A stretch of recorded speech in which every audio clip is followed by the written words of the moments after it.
kehidupan dunia ini, silahkan. Hiduplah sesuka pikiranmu, tapi ingat kau akan mati. Cintailah apa saja sesuka hatimu, tapi ingat kau akan meninggalkannya. Berbuatlah sesuka kelaminmu, tapi ingat kau akan dibalas. Paling lambat awal tahun 2025.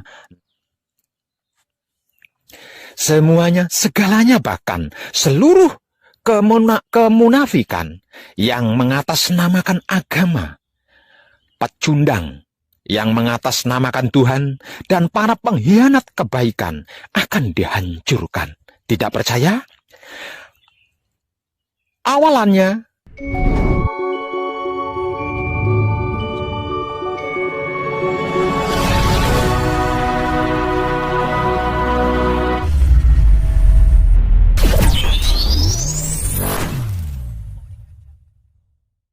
percayalah, tidak ada yang bisa menghindari atau menolak, apalagi mengusir ego di pikiran atau otak, pamrih di hati atau batin, dan arogan di kelamin atau syahwat manusia yang sedang mencintai duniawi.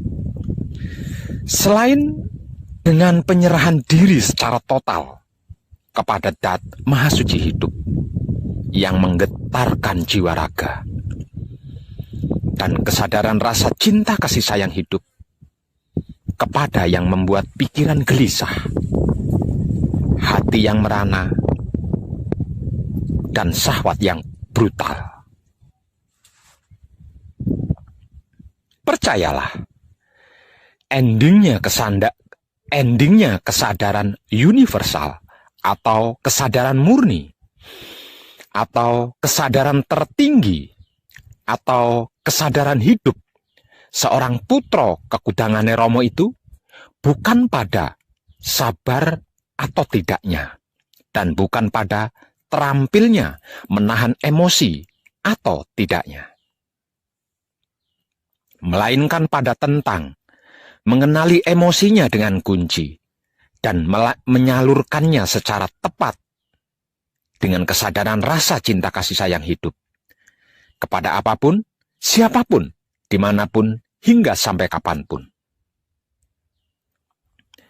Dan inilah yang dimaksud dari menebar kesadaran rasa cinta kasih sayang Romo tanpa ego, pamrih, arogan.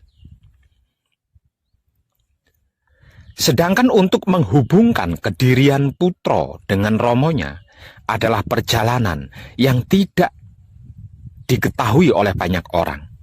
Bahkan putra itu sendiri. Bahwasanya ketika mata mistik laku spiritual putra terbuka, maka mata fisik manusia tertutup. Sehingganya dia tidak melihat apapun, karena apapun itu tidak ada selain Romo. Masih ingat ketika saya mematikan di saat panjenengan berhasil mencapai puncaknya laku manekung atau laku gembleng? Namun panjenengan tidak melihat Romo, bukan? Itu karena Romo ono ing telenge Rahsaniro. Para putra maksudnya. Ada pada kesadaran hidupmu.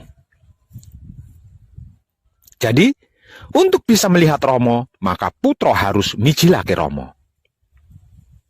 Jeneng sira ingsun mijilake, mula jeneng sira kudu bisa mijilake ingsun. Kadangku, putra kekudangane Romo,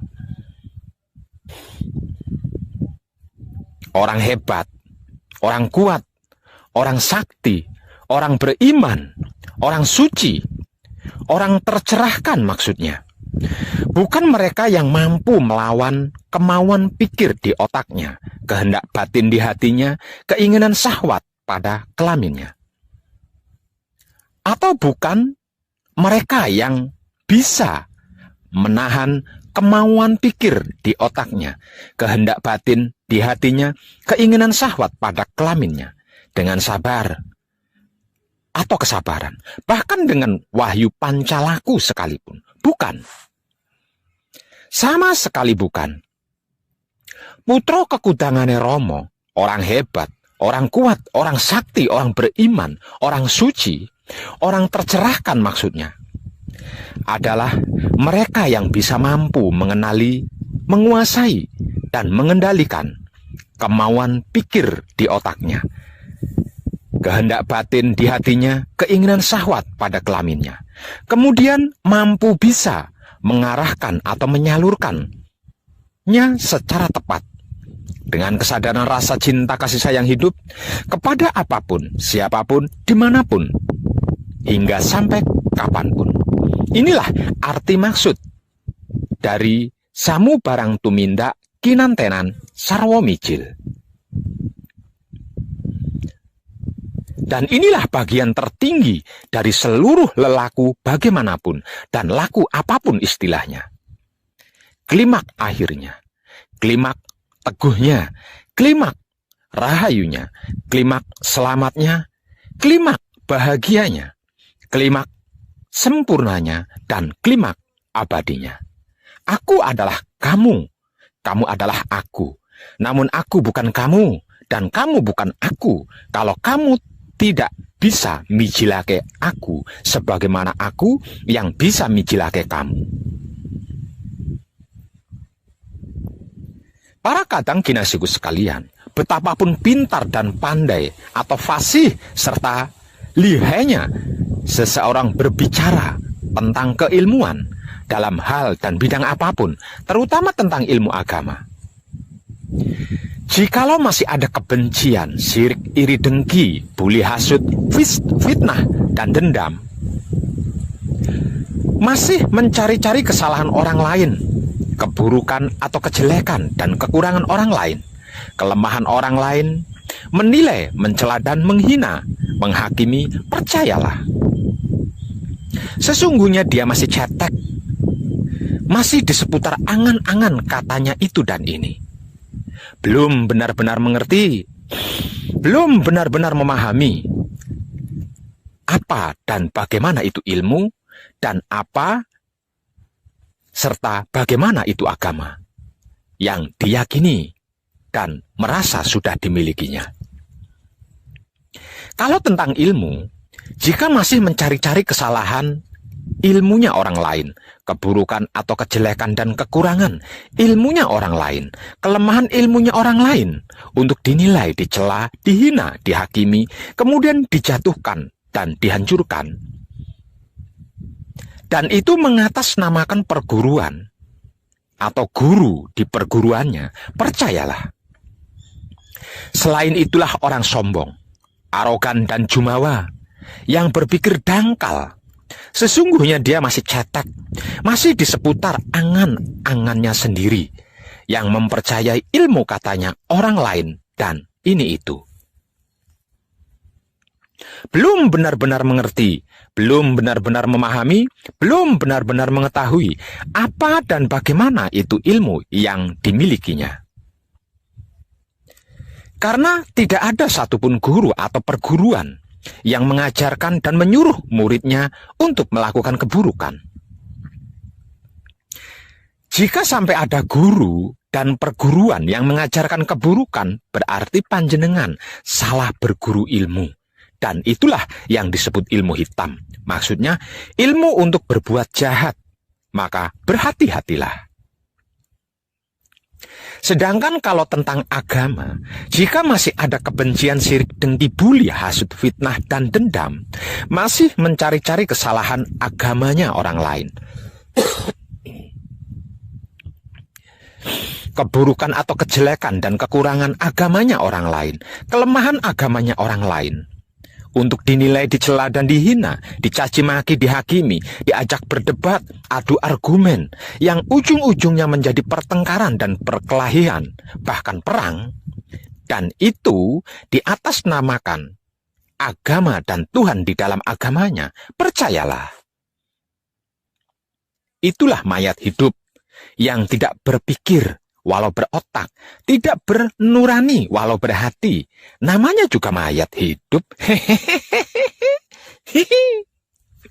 Edan tenang.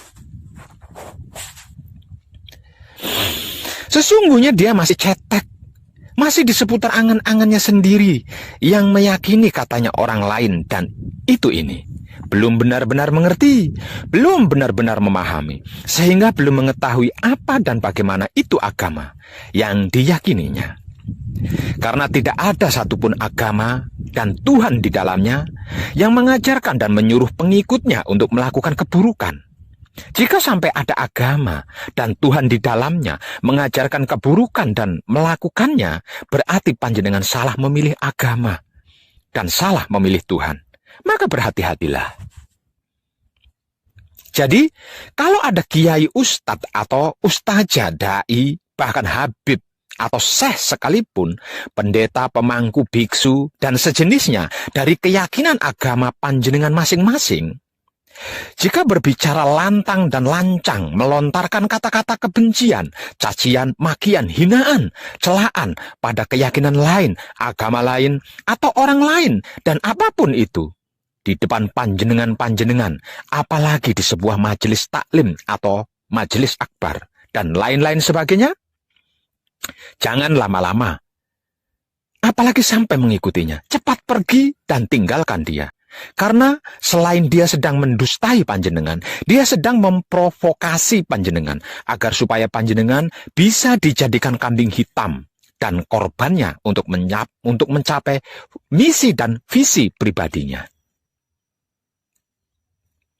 Sekalipun dibungkus dalil dan ayat-ayat serta firman-firman dari kitab suci agama yang panjenengan anut, yakini kebencian tetaplah kebencian, keburukan tetaplah keburukan, karena dalam kitab suci apapun tidak ada dalil dan firman yang berayat berkebencian, sirik, iri, dengki, buli, hasut, fitnah, dan dendam, mencari-cari kesalahan agamanya orang lain, keburukan atau kejelekan dan kekurangan agamanya orang lain, kelemahan agamanya orang lain, itu sama sekali tidak ada. Saya yakin panjenengan cerdas dalam hal ini. Artinya, panjenengan bisa mengerti dan memahami mana kata-kata tulus dan baik, mana yang tidak.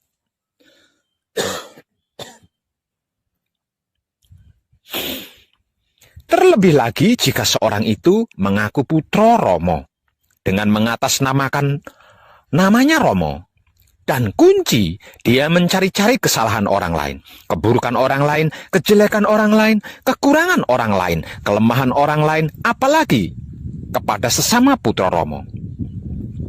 Kepada keyakinan orang lain, termasuk agama, dicari-cari kesalahannya, keburukannya, kejelekannya, kekurangannya, kelemahannya, untuk dihina, dicela, dicaci maki, tanpa sadar di akte kelahirannya, di KTP-nya, di ijazahnya, di surat nikahnya, dan lain-lainnya tercantum agama.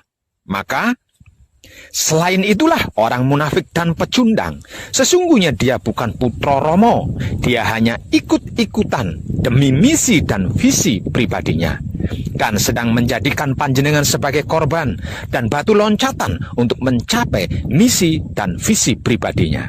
Maka, segera tinggalkan sebelum panjenengan kemomoran dan menjadi kambing hitam korban misi dan visi pribadinya.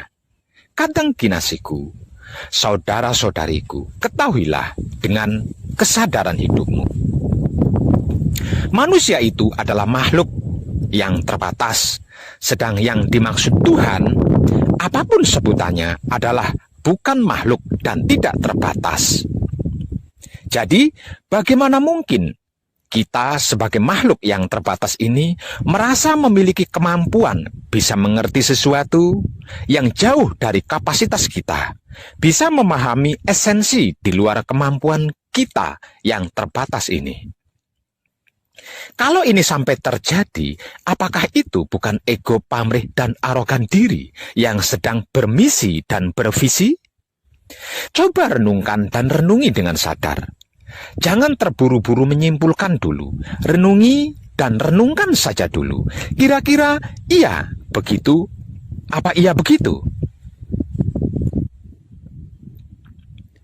Ini dan disinilah salah satu akar masalah dari masalah-masalah yang tidak manusiawi paling utama yang sedang tumbuh berkembang di NKRI yang sama-sama kita cintai ini. Bahkan bisa jadi akan menjadi pemicu paling utama terjadinya aksi Panglima Sapu Jagat yang akan bakal terjadi sekitar tahun 2025 nanti. Sebab dari pengertian dan pemahaman makhluk terbatas ini, akibatnya tidak sedikit jumlahnya orang-orang terjebak dalam cara berpikir di mana mereka memanusiakan Tuhannya. Sehingga merasa punya hak mendikte kemauan Tuhan, bahkan merebut dan mengambil alih kuasa Tuhan. Konyolnya lagi, merasa mampu melindungi Tuhan dari berbagai macam ancaman dan menjaga harga diri Tuhan dari orang-orang yang menghina dan mengancam Tuhan. Merasa tahu apa yang Tuhan pikirkan dan merasa punya hak wewenang bertindak atas nama Tuhan. Hingga pada akhirnya kelemah lembutan pemikiran manusianya dan kesadaran hati nurani makhluk terbatasnya berubah menjadi sifat arogansi dan sikap radikalisme yang berkelakuan tega dan kejam. Membabi buta menghancurkan apapun yang dianggapnya pesaing dan penghalang misi visinya. Inilah bahaya besar yang sedang mengancam NKRI kita saat ini dan sudah terjadi di beberapa titik daerah dan wilayah NKRI kita. Mengatasnamakan Tuhan untuk kepentingan pribadi dengan cara mendogmakan prinsip hidup yang sebenarnya tidak ada di dalam kitab suci agama apapun. Kepada seluruh generasi muda NKRI yang sedang haus ilmu dan masih berdarah panas. Ini adalah akibat dari sebab para guru-guru, para pembimbing, kiai, pendeta, biksu atau bikuni, pemangku, dan entah apalagi sebutannya, yang sebagai pengajar dalam masing-masing agama atau kepercayaan, yang menyampaikan dan mengajarkan kitab sucinya masing-masing agamanya dengan tidak jujur apa adanya, melainkan dengan misi dan visi pribadinya, bahkan politik di dalamnya. Untuk seluruh para guru-guru, para pembimbing, kiai, pendeta, biksu atau bikuni, pemangku, dan entah apalagi sebutan dalam keyakinan agama apapun, kalau mempunyai misi dan visi pribadi, dimohon jangan menggunakan agama sebagai tameng dan mengatasnamakan Tuhan. Masih ada banyak cara dan teknik lainnya. Kalau tidak tahu dan tidak bisa, datang temui Wong Edan Bagu. Nanti saya ajari cara dan teknik mencapai misi dan visi dengan baik dan tepat. Dijamin berhasil dan gratis belajarnya. Jangan korbankan generasi anak bangsa NKRI kita yang tak lain dan tak bukan adalah saudara-saudari panjenengan sendiri, bahkan anak cucu keturunan panjenengan sendiri. Sekali lagi, jangan memanfaatkan agama apalagi mengatasnamakan Tuhan untuk keinginan pribadimu. Itu pengecut dan pecundang namanya. Dalam kehidupan dunia ini, silahkan. Hiduplah sesuka pikiranmu, tapi ingat kau akan mati. Cintailah apa saja sesuka hatimu, tapi ingat kau akan meninggalkannya. Berbuatlah sesuka kelaminmu, tapi ingat kau akan dibalas. Paling lambat awal tahun 2025 nanti. Semuanya, segalanya bahkan seluruh kemunafikan yang mengatasnamakan agama, pecundang yang mengatasnamakan Tuhan, dan para pengkhianat kebaikan akan dihancurkan. Tidak percaya? Awalannya ini sudah terjadi loh. Perhatikan saja di sekelilingmu. Bagaimana keadaan sikonnya orang-orang munafik yang mengatasnamakan agama, pecundang yang mengatasnamakan Tuhan, dan penyuka keburukan yang tidak berkemanusiaan. Perhatikan. Untukmu, yang sudah sadar dan bertaubat serta sudah memperbaiki laku diri, kita tunggu bersama-sama puncaknya ya. Kita saksikan apa yang akan terjadi bagi mereka yang tidak segera bertaubat dan memperbaiki laku diri, yang masih hidup hingga tahun 2025 nanti. Namun, tidak mau sadar diri dan bertaubat serta memperbaiki laku. Edan tenan. Tercerahkanlah kita semuanya, dan salam setuhan penuh cinta kasih sayang dari dalam lubuk hati saya, wong edan baku yang paling dalam. Selamat, selamat, selamat, rahayu, rahayu, rahayu, damai, damai, damai tentram. Saya wong edan baku ngaturaken sugeng rahayu lir ing sambikala amanggih yuwana, pinayungan mring ingkang maha suci. Basuki yuwana teguh rahayu selamat. Berkah selalu untuk semuanya tanpa terkecuali, terutama para sedulur, khususnya para kadang konto dan kanti anom serta sepuh saya yang senantiasa direstui yang dat maha suci hidup. Om Santi, Santi, Santi, Om. Wassalamualaikum warahmatullahi wabarakatuh. Terima kasih, terima kasih, terima kasih, dan salam kebajikan.